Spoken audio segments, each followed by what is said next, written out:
Welcome to Docs Valley Reflections. Cancer care during COVID-19 pandemic is facing huge challenges, especially patients who need some kind of intervention, such as stem cell transplantation. To discuss this, we have Dr. Ganapati Bhatt joining us from Mumbai. Dr. Ganapati Bhatt is a consultant medical oncologist and stem cell transplant physician at the prestigious Jaslock Hospital and Research Center in Mumbai, India. His area of specialization is hematopoietic stem cell transplantation, and he has performed more than 200 cases of autologous and allogenic transplants.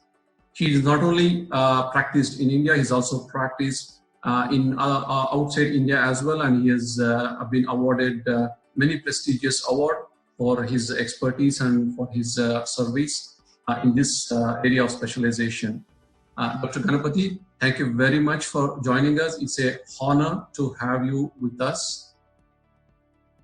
Thank you, Yashwant. Thank you for your good introduction. COVID pandemic, it was like a sudden, unexpected reaction, and nobody was knowing that what was the reaction. So ultimately, it is like a chain of events. So some people are not aware of the situation. Some people are anticipating the situation. Yeah. So how to react? The emotions also were there. So from the beginning. So in India, in Bombay as such, we started on March 15th. We came to know almost that COVID is coming. So we, as a doctors, we had already wearing masks, taking the precautions, everything. So coming into the challenges, public level, government level, patient, hospital, medical staffs. So these are all different. So outside public, those who know in the media that about when they know the COVID, their reaction, India it will come, maybe 2-3 weeks it will go. This is what I felt, their perception. As for the hospital staff also not knowing how to face the situation. Okay. Yeah. So there was mixture of fear, anxiety, emotions. These are the patient's perspective, and from the hospital or doctor's perspective, that how to face this, because this is a unique challenge thing. First time we are facing this. Even what are the preparedness? We are not at all prepared. Not at all prepared. So it is not something to blame that when you don't know something is happening that you don't have. It's something else. How to react to this, prepare to this is just a challenge. When the PPE was also not there. The first PPE came, yes, in the March it came, and our hospital had the PPE. So nobody heard all this thing. Even face shield, when homemade face shield, first initial 15 days we used to wear that kind of thing, and we immediately cut down the front-to-front OPD, minimize the interaction with the patient, and end of the March it is almost we really face the problem. So then the problem, the challenge means everybody became panic mode. So first initially not aware, then the media also came that about the corona, heightened the gravity of the situation. So the thing that finally the panic mode, it went into panic mode. So when the third stage, when the patient get infection and the health care getting infected, then the furthermore the whole catastrophic chain events started from there. When patient get infected, healthcare got infected, and the media also comes to know, and policy makers, all those things. So then that kind of things that patients, already the patients, those are under treatment, where they will go, that's the question. Those who want to take the treatment, where they will go, that's the question. And then patients are afraid to come to the hospital.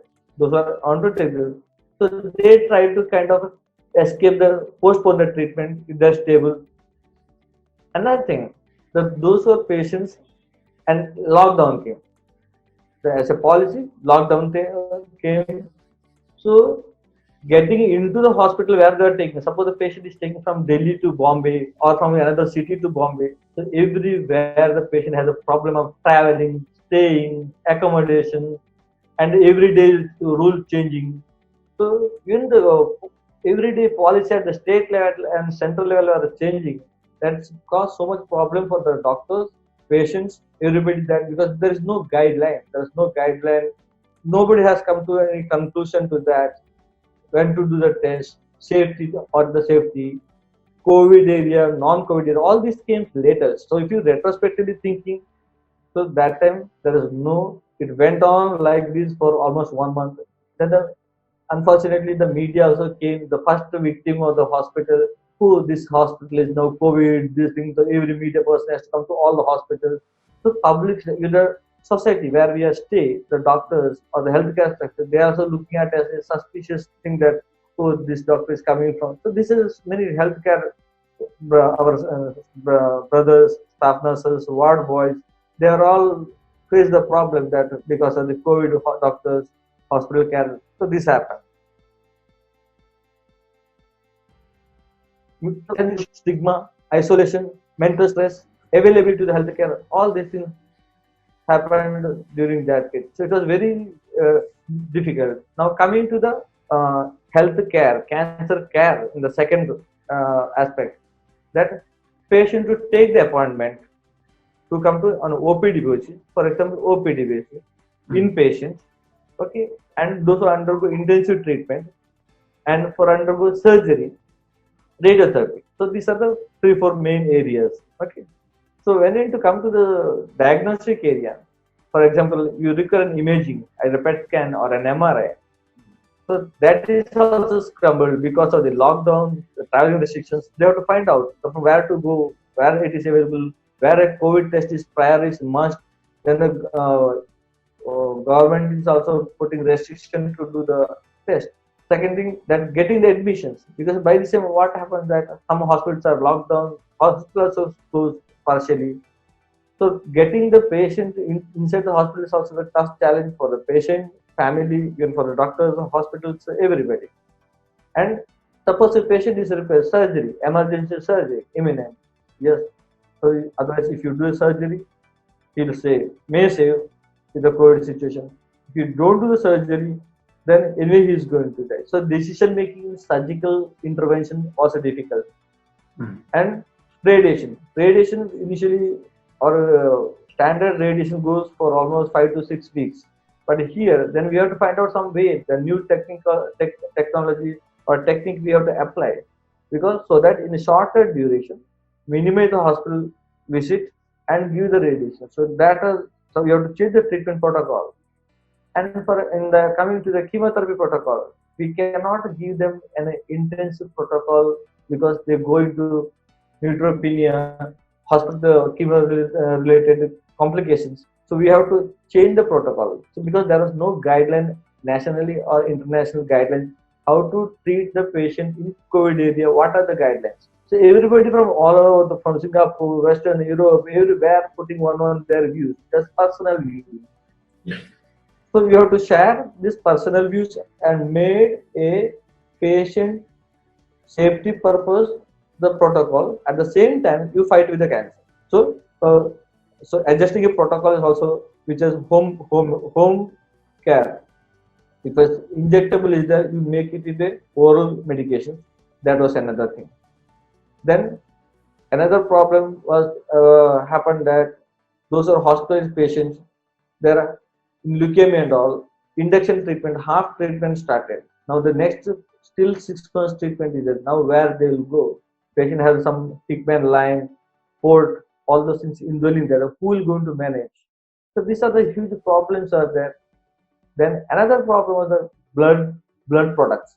The scarcity of the blood products in cities, and those who require leukemia, transplant patients. So that was really big problem, and you require irradiated blood products on day-to-day basis. But these are and all we manage somehow. And routine blood collections, that was also had the problem because patient was very scared to come to the hospitals. So it took almost from March around 1.5 months it took. By that time, we are almost managed from COVID and non-COVID. Then the fear started going little away and away, and little situation became familiar. So we almost it took around 2 months control psychologically how to face the situation. It took around 2 months.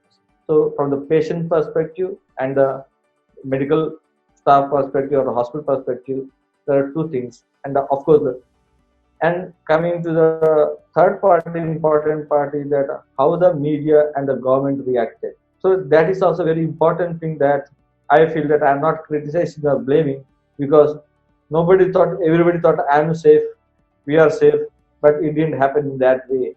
Because uh, today you blame or criticize something, but when such a calamity comes, who handles better, how to handle, there is no guidelines, not the mistake of everybody done their best, from the police to the administration, government level, public level.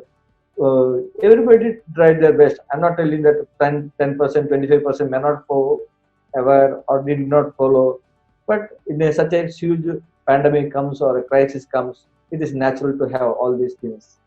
So incorporating all these things, but India, in our country, majority of the things almost around 2 months. We come to now we have to live with acceptance started from our side. The acceptance started from workers, public.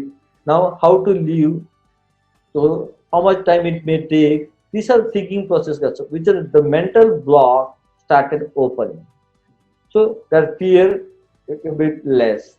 And how to live with COVID. Suppose if COVID is not going to be there lifelong, also public started. So realization, acceptance must started. So I think the 2 months level, the initial challenge, sudden catastrophe, and the chain of reaction from anxiety, fear, and uh, life and death situation to and proper care. So that is how the 2 months has gone.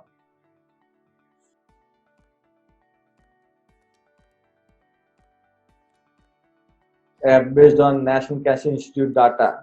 This is a imaginative concept that on the breast cancer as well as colon cancer, in future 10 years, 10,000 people will die because of this situation.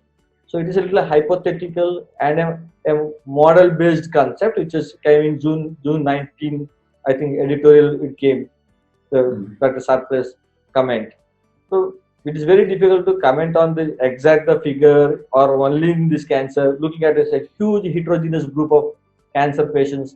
So I don't anything disagree or something, but it maybe is one of because in their scenario. But globally as a scenario, India is a different country. So we have so many other cancers. So how 10 years we don't know what is going to happen. I'm just thinking of now this year, last 2 3 months, how our cancer patient is affected. That I'll go in that aspect, or maybe another 1 year, how the future next 1 year will go into effect. For example, if you look at the data from Bangalore, Delhi, Chennai, Bombay, for the last 2 3 months, how many patients, cancer patients, have affected or died? Cancer. So I will go into that statistics if any publications comes in the recent data. For example, Tata Memorial Hospital has the first few publications, experiences they have shared. So this is what you are talking about is the data from the National Cancer Institute, Dr. Sarples, which are gone.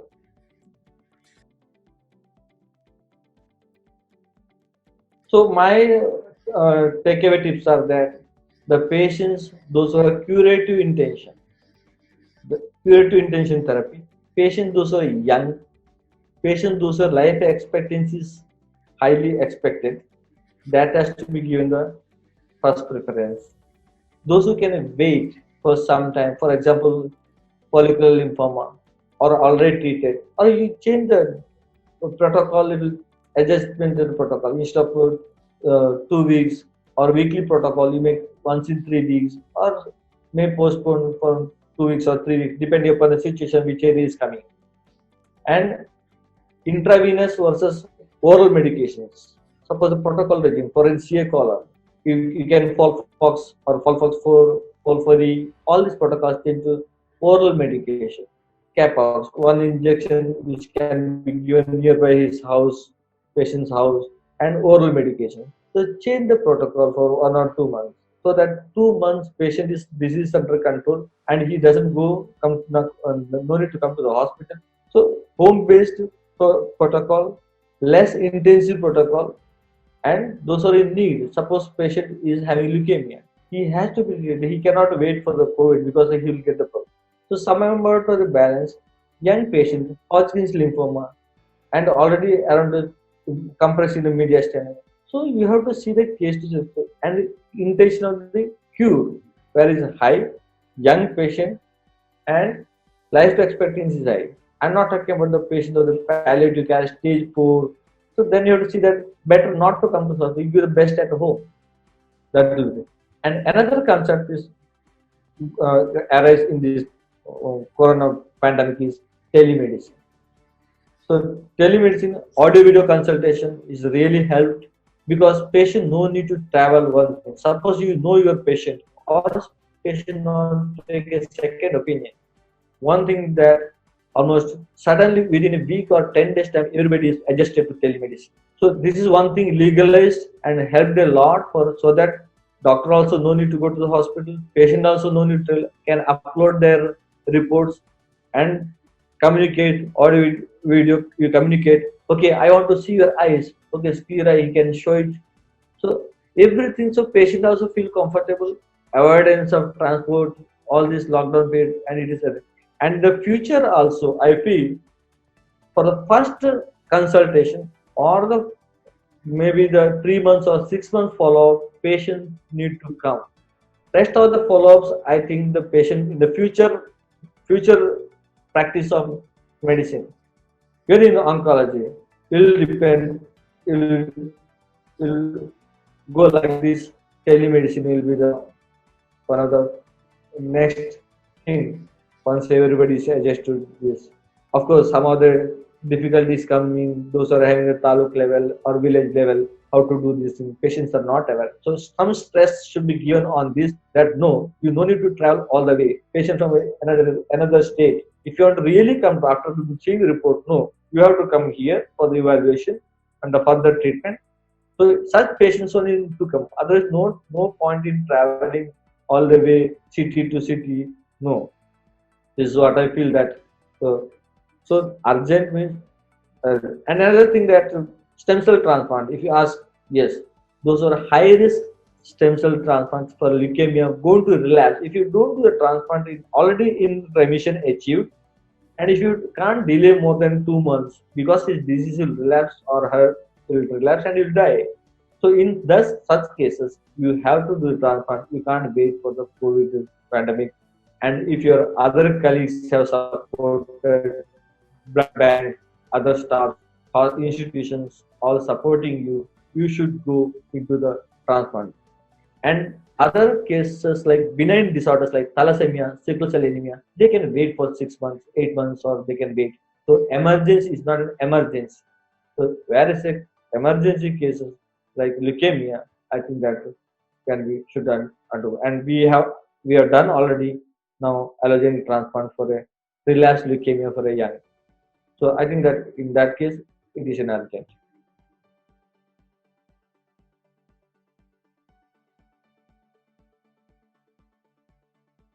So in cancer patients, three things.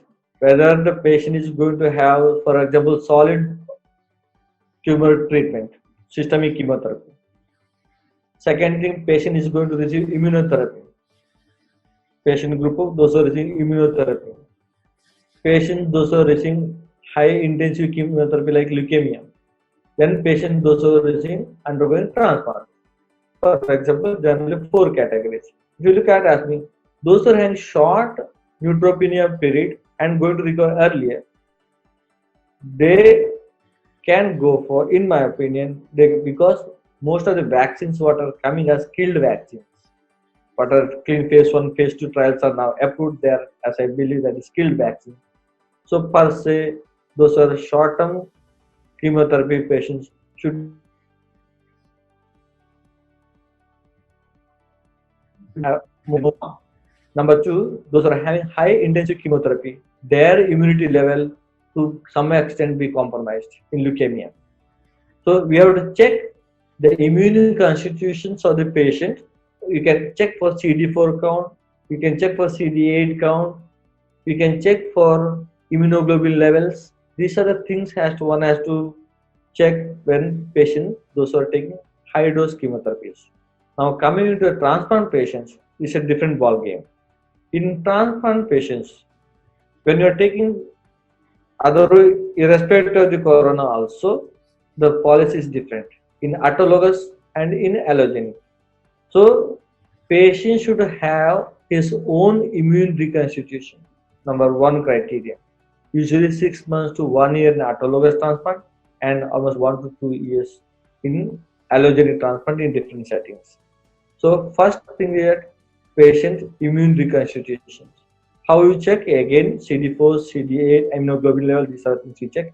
And there should not be any graft versus host disease active. No documented graft versus host disease. So in that condition, when other vaccines are given, this vaccine also, if it is killed, there is no live vaccine allowed. So if it is a killed vaccine, immune reconstitutions has already happened, and as a transplant for in addition, this can be given for them also.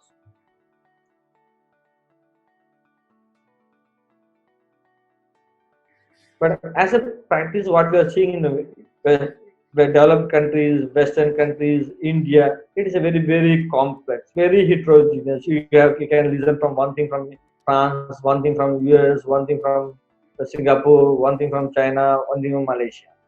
What in general, my experience based comment on this is that per se, oncology patients are less immune.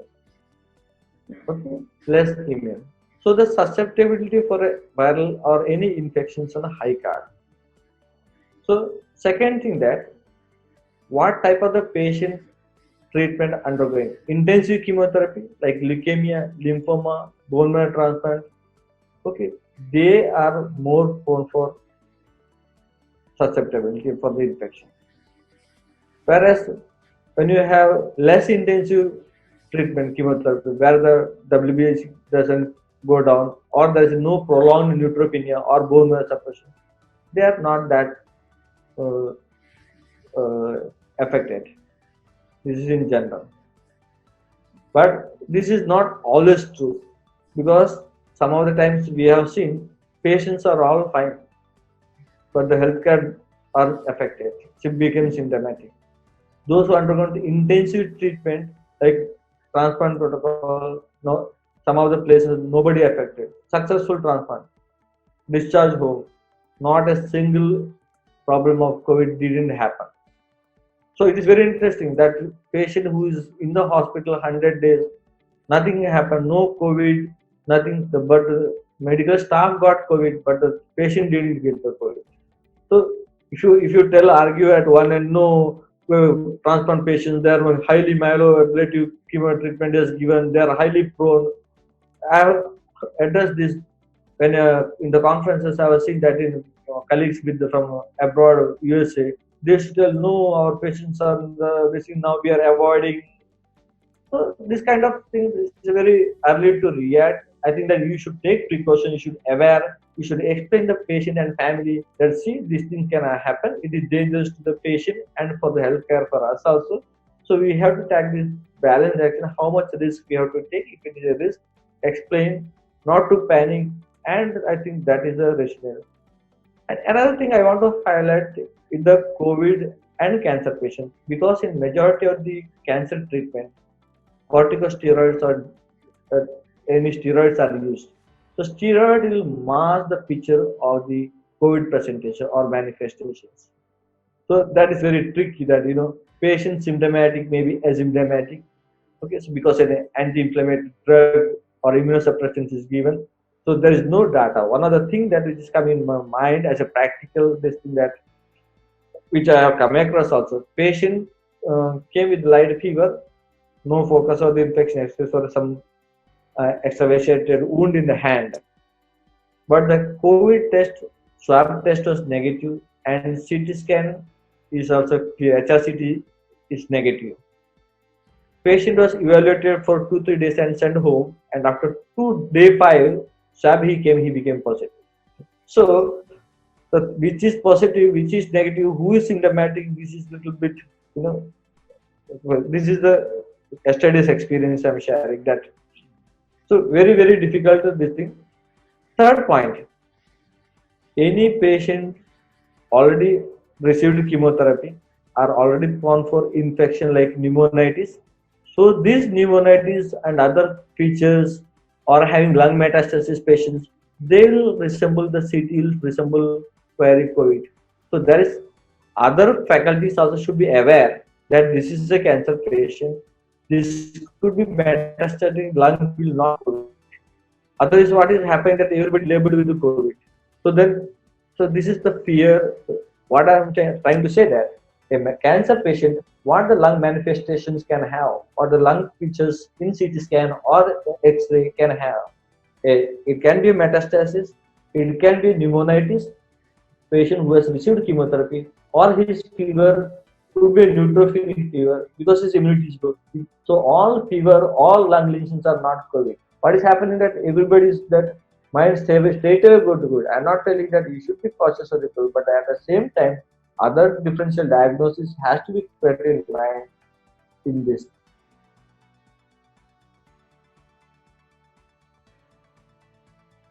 When I talk to this, I will take you back to the history of cancer in India.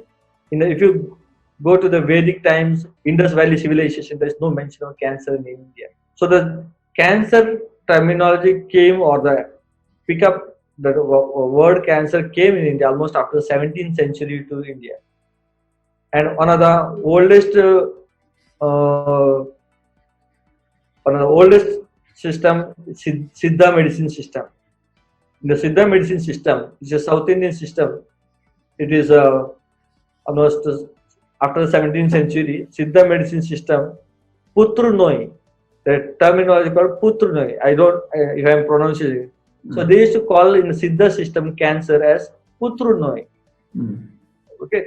So we are getting the first one of the things when I was searching.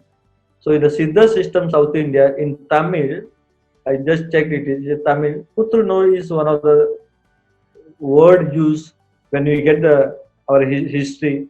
So Putrunoi is one of the terminology used for cancer. Then the later studies as came majority study done in medical colleges. Majority study came in medical colleges. Surprisingly, some of the death happened in unexplained death in middle age and elderly people. When they did the autopsy finding, they found malignancy. So the majority of the medical college studies, that also from Mumbai. The first study, if I'm correct, is in 1856 from Grand Medical College. The first study of cancer reports came from 1856 Grand Medical College studies. From 1964 to 2012, almost fourfold rise in cancer incidence they found out. The whole report. So majority study in Bombay. And now, what to blame, whom to blame? Yes. So one aspect is that some of the blaming or criticism that our Indian culture, tradition, food habits are eroded by the Western culture or more lifestyle changes or westernization, urbanization. So you can blame. So that is long debate is going on. And in short, if you look at now that and all has gone. Now we are living in this materialistic world. We know the city life, but now think that irritated what? 2-3 quick points that initially majority had breastfeed, breast milk, mother's breast milk. Now majority are not deprived of the breast milk. So how much it gives the immunity protection against all autoimmune disorder to cancer to things. So this has to think. One has to think in the future has to remember as a research, as a preventive aspect. One thing is I strongly believe that the breast milk. Second thing, risk factors like smoking, alcohol, all those things. And with legal banning of the tobacco, in the last 4 or 5 years, the head and neck incidence has come down. Number three, that sedentary lifestyles and quick food, fast foods, or not homemade fast foods. So these are the things that we don't know how much made it into our change. And to cancer malignancy to happen, there should be mutation at any cellular level. Any cellular level, there should be mutation. Now, how this mutation happen? So go from the basic. Is it genetic? Is it genetic when this thing has? Is it anything mutation happened later? Or is it the air he breathed? Is any pollution? Or in the contact with the radiation? Or it is the food consumption, which is a chemical based. Okay. So you have to think what is the etiology for this DNA or what are the mutation changes. It can be genetic, it can be lifestyle, it can be your fast food or lifestyle. So, or your occupational hazard, those who are working with the radiation industries, uh, occupational hazard. So sometimes we can see like myeloma, leukemia, CF prostate, and polluted. For example, those are in the river Ganges side because extremely polluted industrial water, that fish consumption. That is another cause. We can look at the thing because problem is that in India we don't have documented studies that each area why they got more. Now another point coming to that. Previously, what you see 10 years ago, malignancies. Now that malignancies are less, some other malignancies are now myeloma, leukemia, lymphoma, CA breast, prostate in male, they are on the rise, which was not 10 years ago the pattern. So pattern is changing every 5-10 years. Now you are seeing more of this kind of place to place variation is there.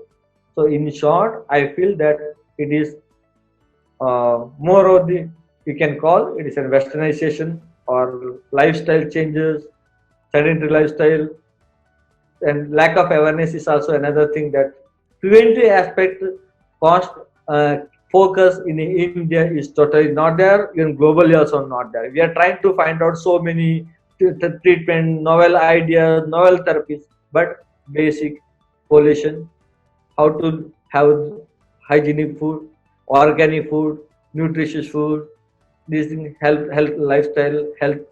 That focus is preventive aspect. There is lack still strong. I believe that okay, this is from we are talking about the technology. We are talking about, but see, one corona made what? Corona made one mask, social distancing rather than ventilator. Okay, you need a ventilator. I'm not criticizing, but once without going to ventilator. So initially public didn't take into that. Everybody think that by going to the hospital problem is going to solve. Kerala became the best example because they for point contact they tried and they almost able to handle very better. So I feel that this is one of the things that we have to focus on the preventive also. So if you look at this thing, genetic and lifestyle and sedentary lifestyle and westernized thing and artificial food, packed food items. These are the things that also make very impact on the cancer incidence in the more. Thank you. Definitely, one thing I can tell you is that definitely this is where Docs Valley would like to make a difference. We would be working with doctors like you in the future to bring more awareness to people so that they don't get it in the first hand before the treatment or anything. So definitely, we'll be seeking your opinion on some of those topics going forward. So just for more. Another thing that just if you look at the total prevalence, it's almost more than 10 lakhs. You see, in India there is no data. Whatever you are getting data, no, then some of the few centers you are getting then hypothetical data. I'm sorry to I'm very critical of this. So whatever the data we are getting, it is an approximate figure. There is no clear that because half of the district level, even small city level, there is no data.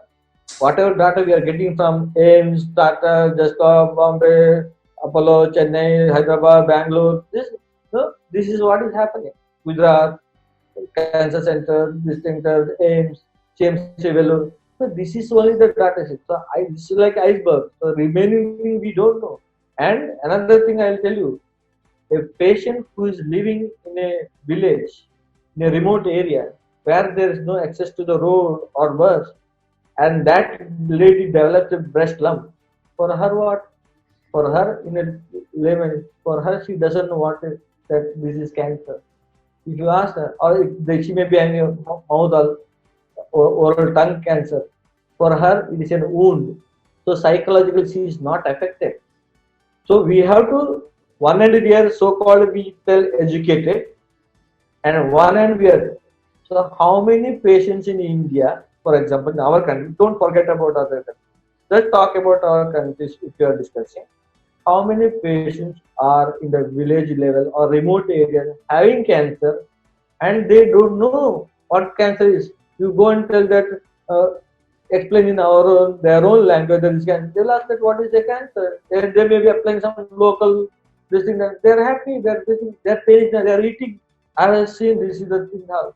So we are still in that era that some at least 10 to 20% public, they don't know what cancer is. So we are talking cancer, but they don't know what cancer is. So they are happy. They are eating this thing. They don't have any, and they accept. Acceptance mode is there. If you compare a city person who is living in a city, Bombay, Delhi, Chennai, oh doctor, I'm having cancer. My father is cancer. My dad is cancer. But in the village, for them, oh, that they don't have that anxiety. They accept it. It is happened, something that unfortunate event had happened.